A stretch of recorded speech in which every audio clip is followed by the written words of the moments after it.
Halo teman-teman, akhir-akhir ini banyak sekali yang mengeluh dan juga WA kepada saya, Mas Didik, ada nggak jasa mengembalikan Google Maps yang sudah ditangguhkan dan kenapa Google Maps kami ini bisa ditangguhkan dan lain sebagainya. Saya nggak tahu kenapa akhir-akhir ini bisa banyak sekali pembahasan tentang Google Maps orang-orang dan ditangguhkan. Dan saya pengen membahas ini teman-teman sekalian biar supaya nanti video ini saya share untuk teman-teman yang bertanya ya sekalian ya. Kenapa Google Maps kita ditangguhkan, itu dulu yang harus teman-teman pahami. Ya, kita akan bahas video ini. Dan pastikan teman-teman tonton video ini sampai selesai.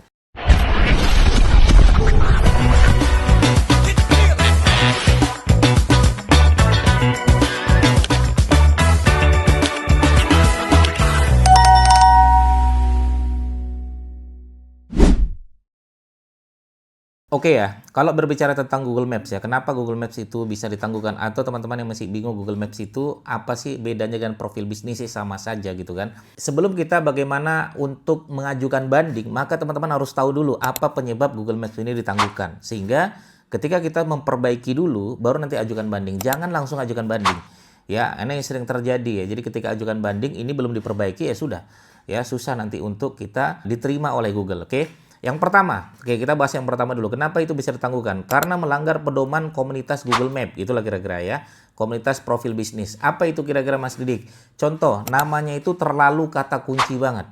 Ya, tapi buktinya saya lolos Mas Didik. Tapi buktinya dulu pernah lolos. Ya, saya sering banget dapat kalimat seperti itu. Buktinya teman-teman saya lolos. Kita jangan pernah ya berbicara kalau emang melanggar, kenapa ada yang lolos ya itu urusan Google gitu kan. Tapi kita tahu itu melanggar. Nah, contohnya seperti apa? Contohnya misalnya dia adalah jualannya adalah jualan bakso gitu kan. Jadi dia nama mapnya itu bakso terenak nomor 1 di Jogja. Itu nggak boleh. Ya, tidak boleh. Ya, ada kalimat terbaik, profesional, paling berkualitas, ya, paling keren, nomor 1. Ya, kemudian terpopuler dan lain sebagainya, ada kalimat ter aja itu sebenarnya sudah melanggar pedoman ya, melanggar pedoman komunitas profil bisnis. Nah, jadi seperti apa sih Mas Didik? Sebaiknya seperti apa? Sebaiknya ya nama profil bisnis kita itu adalah nama kita saja, nama brand kita saja. Contoh misalnya, saya namanya adalah Bakso Pak Ahmad. Ya sudah, namanya Bakso Pak Ahmad. Atau teman-teman misalnya adalah sebuah PT ya, namanya PT Agensi Naturalindo ya sudah, PT Agensi Naturalindo. Nah, itu nama profil bisnis yang diperbolehkan. Oke ya, sebenarnya ada video saya yang sudah membahas ini dengan detail. Ya, sehingga nanti teman-teman coba cari ya di Arwinsa profil bisnis. Nah, nanti teman-teman bisa cek di situ. Itu banyak sekali saya membahas di situ gitu kan. Itu yang pertama. Yang kedua, ya, yang kedua adalah yang sering terjadi adalah nah, teman-teman itu sering melakukan review yang tidak masuk akal. Ya, review yang tidak masuk akal itu seperti apa? Misalnya, hari ini 0 review, tahu-tahu dapat 5.000 review isinya bintang 5 semua. Ya, dan itu dapat, saya tanya, dapatnya dari mana kok tiba-tiba ada review tidak berproses? Review itu semakin berproses semakin bagus. Ya, misalnya 1 bulan cuma dapat 10, 20, nggak apa-apa. 2 bulan, 30, 4 bulan nanti 80, nanti kemudian setahun dapat 100, 200. Ya, itu lebih bagus daripada teman-teman ya reviewnya itu nggak jelas ya. Ini biasanya teman-teman yang biasa suka namanya pakai jasa review. Nah, itu saya sering banget menegaskan jangan pernah menggunakan jasa review untuk profil bisnis. Kenapa? Itu penyebab kita melanggar pedoman dari komunitas profil bisnis. Itu yang menyebabkan kenapa ditangguhkan. Oke? Maka hindari beli jasa review profil bisnis. Jadi gimana dong Mas Didi biar supaya banyak yang komen, banyak yang memberikan ulasan. Ya, teman-teman, semua yang boleh memberikan ulasan adalah orang-orang yang sudah pernah berkunjung. Ya, IP WiFi atau IP HP-nya sudah pernah berkunjung. Nah, itu boleh mereka memberikan ulasan di situ. Atau teman-teman mungkin adakan pertemuan, pengajian atau orang-orang yang sudah pernah datang berkunjung, ya, siapa yang memberikan ulasan dikasih es krim, dikasih bonus nasi dan lain sebagainya. Nah, itu teman-teman harus pastikan di situ. Itu yang kedua. Nah, yang ketiga ini yang paling sering terjadi. Apa tuh? Alamat tidak jelas, alamat tidak benar, titiknya tidak tepat. Makanya pada saat daftar pastikan titiknya tepat di sini. Nah, titik tidak tepat itu yang sering masalah terjadi pada saat pengajuan banding. Google ngapain ngaju banding, titiknya aja nggak benar gitu kan. Nah, biar supaya titiknya benar maka pastikan titiknya kita ada alamatnya di mana nih. Contoh, misalnya kita lihat cara membuat titik yang benar adalah kita misalnya ada gedung, ada 3 gedung.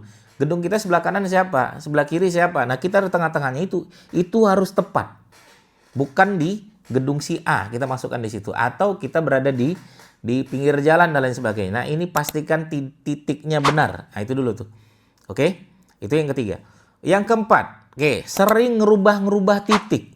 Ya, ini juga sering terjadi nih. Saya nggak tahu ya kenapa ya. Ada beberapa hal, Mas, kami ditangguhkan, Mas, map saya. Saya tanya apa? Sebelumnya melakukan apa? Kami pindah titik. Lah, kenapa pindah titik? Tadinya sih kurang tepat. Akhirnya kami buat tepat, makin nggak tepat dan lain sebagainya gitu kan. Kalau emang sudah terverifikasi ya sudah teman-teman sekalian. Nggak usah dipindah-pindahin. Kecuali teman-teman pindah tempat atau emang pindah alamat. Nah, kantornya kebetulan pindah. Ya. Nah, kalau kantor kebetulan pindah, ini nih tips dari saya biar supaya aman ya. Tips dari saya kalau emang kantornya betul-betulan pindah, pastikan kantornya betul-betul pindah dulu. Oke.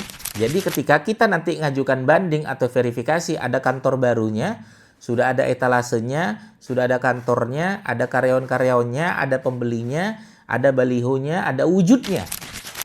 Ya, maka ketika itu sudah ada wujudnya semua, baru lakukan pindah. Ini yang sering terjadi, kantornya belum pindah, mapnya udah dipindah duluan. Ya, mapnya sudah dipindah duluan. Jadi seakan-akan, lah ini ada apa kok dipindah? Nah, itulah yang menyebabkan kecurigaan Google akhirnya ditangguhkan. Walaupun sebenarnya nanti teman-teman bisa verifikasi, tapi anehnya orang-orang udah pindahkan, ini belum diajukan banding, pindahkan lagi, akhirnya bingung gitu. Nah, ini saya pengen tegaskan dulu ya, tegaskan ya. Oke. Yang kelima nih, perubahan data bisnis sering banget. Mulai dari nama bisnis, nomor HP, alamat, kategori, dirubah. Nanti bulan depan rubah lagi lah. Nanti bulan depan rubah lagi lah, rubah lagi. Itu tidak boleh teman-teman sekalian. Apalagi nama itu jangan dirubah-rubah. Kategori jangan dirubah-rubah. Titik apalagi. Nomor HP, nah nomor HP juga penting sekali. Gantilah. Nah, yang boleh kita update tuh apa, Mas Didik? Postingan boleh diupdate, ulasan boleh diupdate, balas ulasan boleh. Ya, tapi kalau di luar dari situ saran saya jangan dulu teman-teman sekalian. Oke? Nah, ya itu yang keempat. Yang kelima. Yang kelima, ini sebenarnya faktor eksternal ya, dilaporkan oleh kompetitor. Ya, bisa Mas Didik, bisa. Kenapa kok mereka berani melaporkan? Ya, mungkin ya teman-teman sekalian ada beberapa titiknya tidak tepat akhirnya dia laporkan rame-rame. Ya, ini titiknya tidak tepat akhirnya dilaporkan ya. Atau ada kompetitor mengusulkan edit perubahan karena kita belum terverifikasi dan lain sebagainya, akhirnya dia mengajukan edit perubahan. Dia mengatakan ini pemilik, saya lah pemiliknya. Ya, akhirnya rame-rame. Itu bisa terjadi nggak? Bisa. Makanya dikuatkan authority profil bisnis kita. Bagaimana caranya profil bisnis kita biar supaya kuat authority-nya? Sering-sering update postingan, sering-sering update acara, sering-sering update ulasan, sering-sering balas ulasan, sering-sering digunakan rutenya. Ya, kita punya map tapi nggak pernah kita gunakan rutenya. Saya tanya sama teman-teman sekalian, pernah nggak teman-teman ketik di Google atau mau berangkat kerja misalnya ke kantor, ya ketik aja ya di HP, klik mapnya, klik rutenya, ikuti jalannya. Lakukan itu sering kalau bisa. Kenapa? Itu membuat authority profil bisnis kita semakin bagus. Oke ya. Nah, itu dulu ya. Nanti teman-teman kalau mau bertanya silakan langsung aja bertanya di kolom komentar kami. Dan untuk teman-teman, video-video saya yang 3 tahun lalu, 4 tahun yang lalu, saya kadang tidak membaca komentar tersebut. Makanya video-video saya itu kadang 2 tahun baru naik, 3 tahun baru naik. Nah, mumpung teman-teman subscribe channel YouTube saya dan emang itu adalah problem teman-teman sekalian, komen di video-video terbaru saya akan balas di situ ya. Saya akan balas dan kita akan langsung buat videonya. Seperti itu ya, semoga bisa membantu teman-teman yang mapnya, Google Map-nya masih bermasalah, ditangguhkan dan lain sebagainya. Semoga bisa diaktifkan kembali. Terima kasih. Assalamualaikum warahmatullahi wabarakatuh. Bye-bye.